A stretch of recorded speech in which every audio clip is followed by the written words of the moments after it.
All right.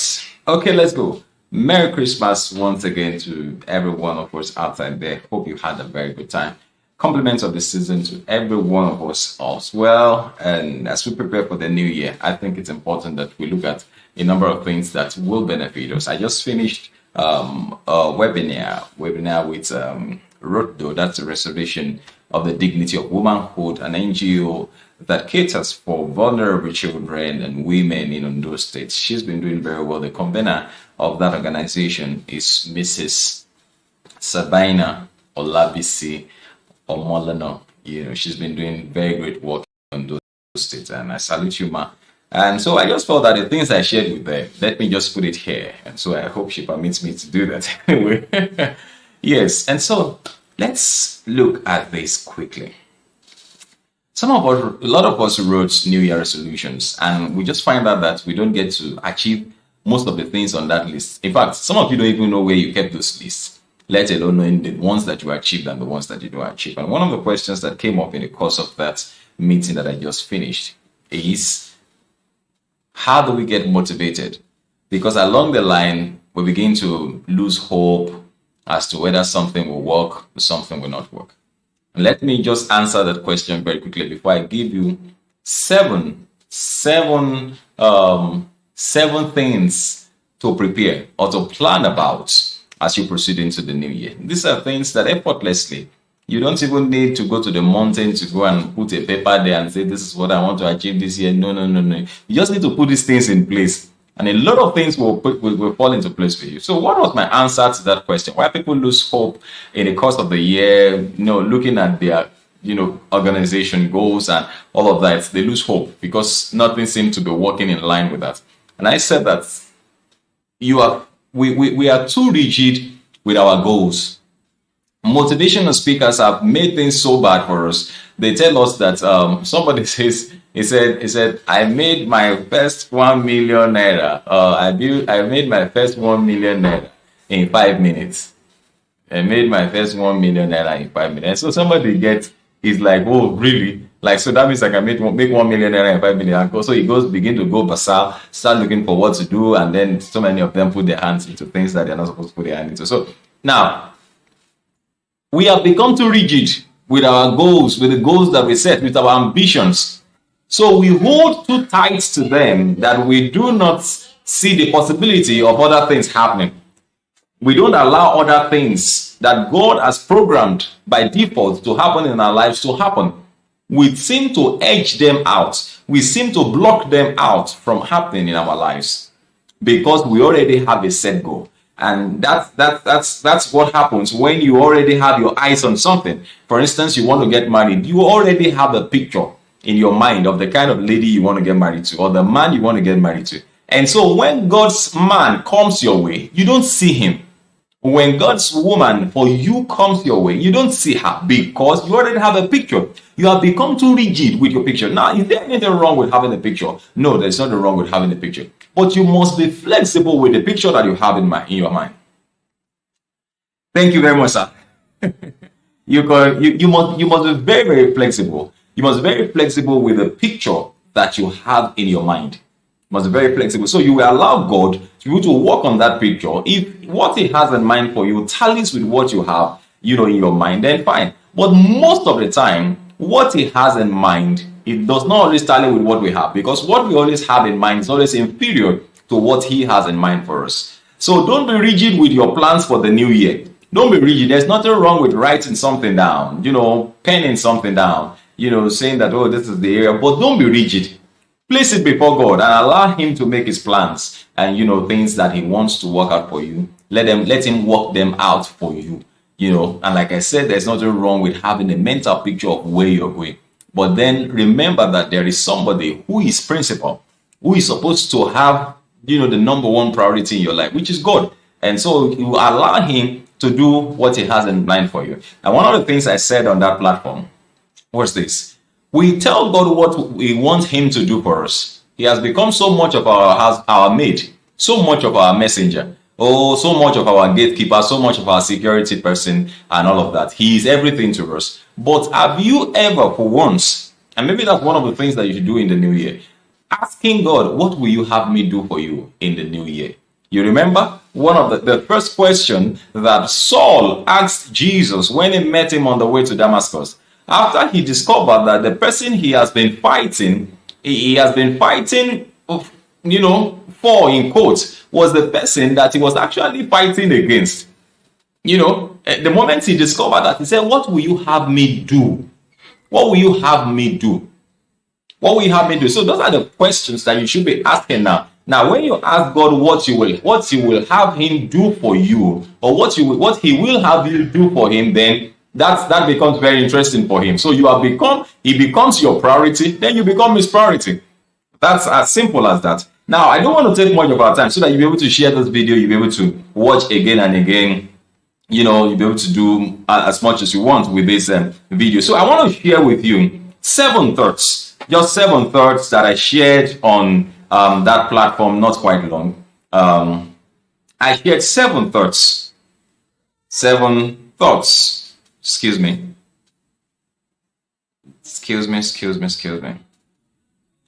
I want to share just 7 thoughts. Maybe as a form of foundation, adding to my introduction. Let me mention that in creating your organization plan for the new year, 2 people are involved, 2 persons are involved: God and yourself. God and yourself. So once you know that God is priority, God is number one, that side is sorted. Which of course I've explained to you in answering the question, one of the questions that somebody asked us. Now, the second part is the part that concerns you. And so what are the things to be intentional about?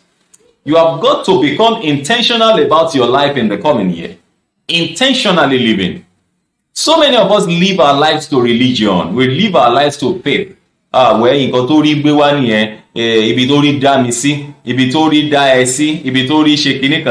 we have left our lives to faith. We have allowed all kind of faiths to push us all around, and so eventually you just find yourself somewhere, and you know what? You're already growing white hair. You're aging. So, what are the things to be intentional about? You must become intentional about your life. Intentional. You are intentional about it. You live intentionally. You wake up intentionally. You get out intentionally. You talk intentionally. You relate intentionally. You are conscious of everything that you're doing. That is life. In fact, that is real life. Number 1, you must be intentional about your health. So many of us don't care about our health. We don't care. You don't look after yourself. You don't look after yourself. Some of you are just too dirty. Some people is just being dirty. Some people are just too dirty. You don't care about your health. You don't care about your health. Haven't you heard that health is wealth? Take care of yourself. In the coming year, have a plan for medical checkups. At least once in a year. Or twice in a year. Once every 6 months. Go for a medical checkup. Let them check your BP. That you are looking nice does not mean that you are feeling fine or that you are okay. That it doesn't always mean that. Go for a medical checkup. Plan it for your family. Go frequently. If you have cars, you have cars, and some of you do servicing of your car almost every month. And the body that is driving the car, you don't do servicing of that body. And one day you just put people into mourning. Because you didn't take care of yourself. Intentionally manage your health in the coming year. Intentionally manage the health of your family. Look after them, take care of them, let them be fine. Everything, don't leave anything to chance. A child is coughing in your family. You said it doesn't matter. It will soon go. It is weather. Have you checked? Who told you it is weather? Why is everybody not coughing? Are we not breathing in the same air? Something is wrong. And it must be dealt with. So the number 1 thing you must be intentional about in the year 2022 is that you must be intentional about your health. I was once at a hospital. We were doing a checkup there, and I saw this young man seated. And as soon as the doctor finished checking his BP, the doctor said, "Just sit down, sir. I need to get something for you. Did you come with somebody?" He said he didn't come with anybody. So he said, "I will need to help you to go and get a drug." Because the doctor noticed that his blood pressure had shot up to 240. 240. And he knew that if the guy stands up from that place, the guy will slum and die. Even though he was looking good. We have had cases, we have heard of cases of people driving in traffic and they stopped at the traffic light and he put his head on the steering and he was gone. And people were blaring the horn at the back, thinking he was sleeping. He wasn't sleeping, he's dead. I once heard the story of a medical doctor.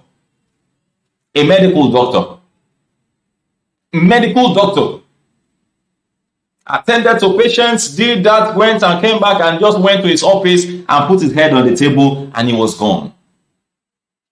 Take care of yourself properly. Number 2, intentionally take care of your children. Don't give back to children that you cannot take care of. You can cater for certain, you can cater for children you're giving back to. Some people will go to hell not because they committed any sin, committed sin of fornication or adultery. Like my pastor was saying in the church today. So some people believe that the sin of adultery is bigger than the sin of telling lie. They say one sin is white lie, one sin is big sin, one sin is small sin. All sin, a sin is a sin. And one of such sins is not taking care of your children. Take care of those children. They are God's heritage.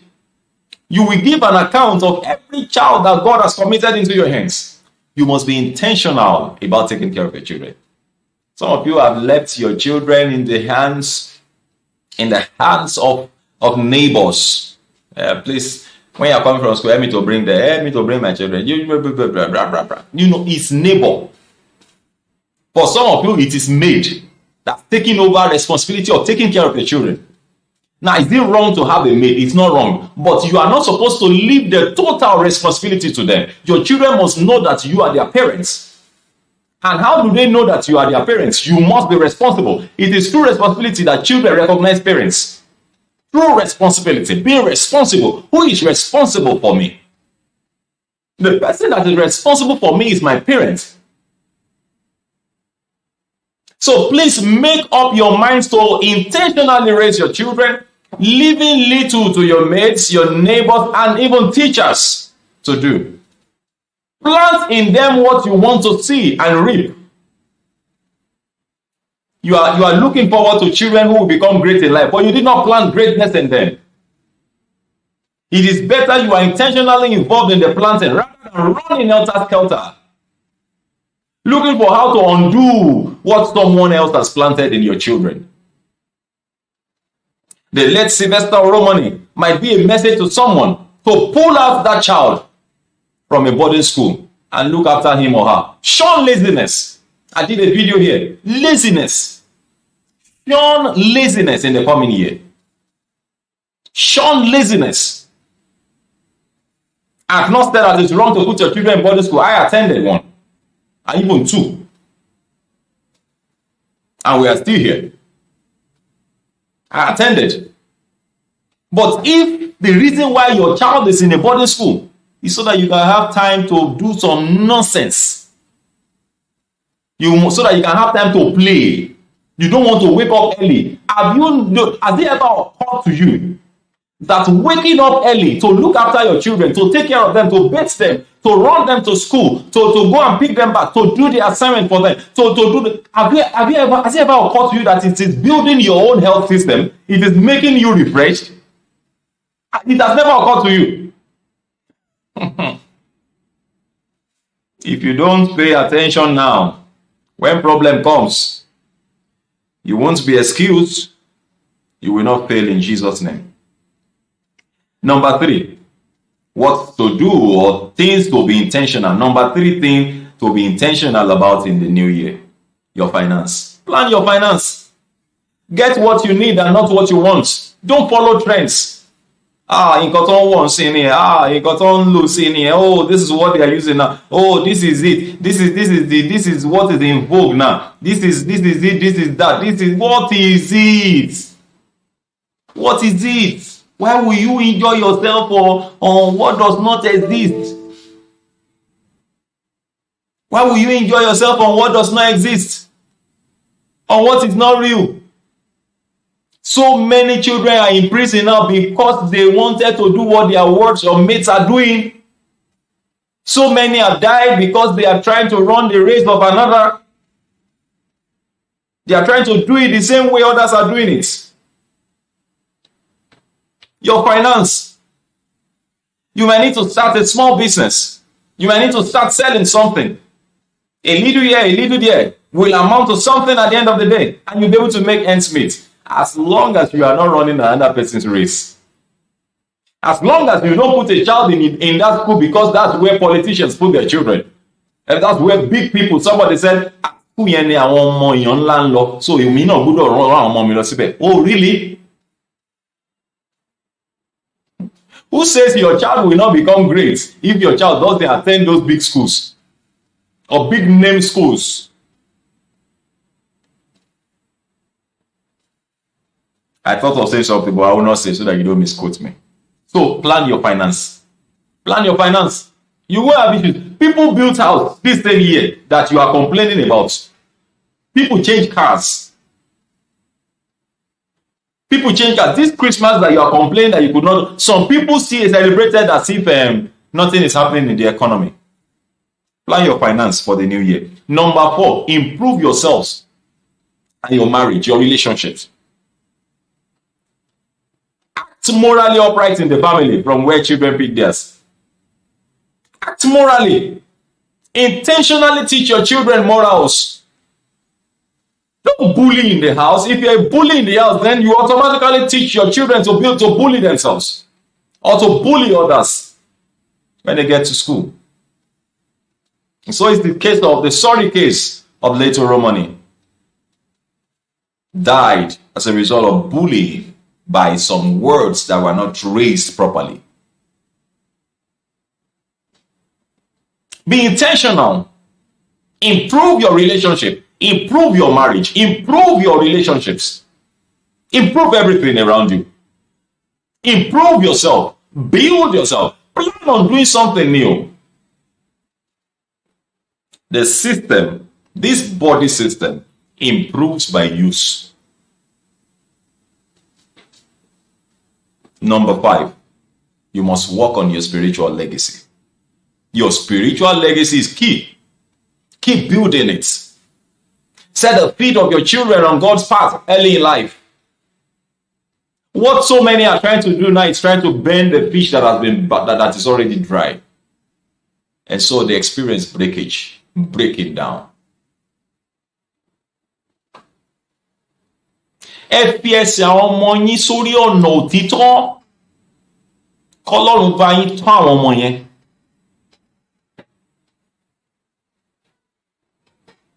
You must be intentional about it as well. I want to grow spiritually. I'll be intentional about it. Some people this year, they can count how many times they went to church. Not just going to church, how many times they attended Bible studies. I'm talking to you, even believers. How many times you attended Bible study? Some of you say we have a business meeting, so we cannot attend Bible study. You have forgotten that if the owner of the bread that you are using to attend to business meeting or to attend to customers when you are supposed to be at Bible study, if he withdraws his breath, there will be no business meeting to attend. There will be no you. Neither will there any customer coming to buy from you. And you know what? Those customers will go somewhere else to buy. Make your home conducive for God to stay. Raise an altar for God in your home, and He will guide your affairs. Number 6, plan to partner organizations. Organizations that are reaching out to people. Reach out. The world is in serious trouble. People are going to bed hungry. People are dying of hunger. You have more than you need. Please fellowship. Extend the hand of fellowship to others. The dividend covers areas of your life, health, feeding, shelter, security, and so many areas that you would naturally wouldn't have paid for, be able to pay for. You can pay for the bread, your nursery. Make sure you extend the hand of fellowship to others. By so doing, you are securing your future. Number 7, finally, be grateful. Emore. Be grateful. Let gratitude become a part and parcel of you. Let gratitude become a part and parcel of you. And teach your children the same. Conclusively, you can confirm that with everything that has happened or that is happening in only Nigeria alone, you and I are what and where we are by the special grace of God. Always remember that where you are now is somebody else's prayer points. Be grateful. Be grateful. Be grateful at least for the gift of life. But once there is life, there is hope. I celebrate you. I hope you have a very wonderful end of the year meetings, because we're likely not to meet again until next year. This is serious matters. And so we pray that God will help you even as you launch into the new year. You will not be missing by the time we enter into the new year, and I also will not be missing. None of our family members or our loved ones will be missing. I pray that you have a very wonderful new year, a prosperous year in advance, and I tell you, just enjoy whatever you have. Somebody is killing goats beside you. It is pomo that you can afford. Please enjoy your pomo. If it is you don't have money for pomo, go and look for, let them get you mushroom. Mushrooms are healthy. I mean healthy ones. Don't just go looking for just one thing. I mean, just enjoy yourself where you are on the way to where you're going. Let me conclude by telling you this, that you did not achieve certain things this year does not make you a failure. Next year is there. Next year is there. You will achieve them. And so get ready for a prosperous year ahead of you. I pray that it shall be well with you in all ramification of life in the name of Jesus. Thank you very much for having me again. I love you so much. I appreciate you. And that's why I'm always here, to be with you. Thank you, Brawale. Thank you so much for, always being the Eshegoni. God bless you. And thank you for every other person. Like I'd always say, please do always share this video with others. Share the video, share it. Just keep sharing with others, and let it go viral. Let it go viral. Somebody needs to hear this. Thank you very much for watching. God bless you.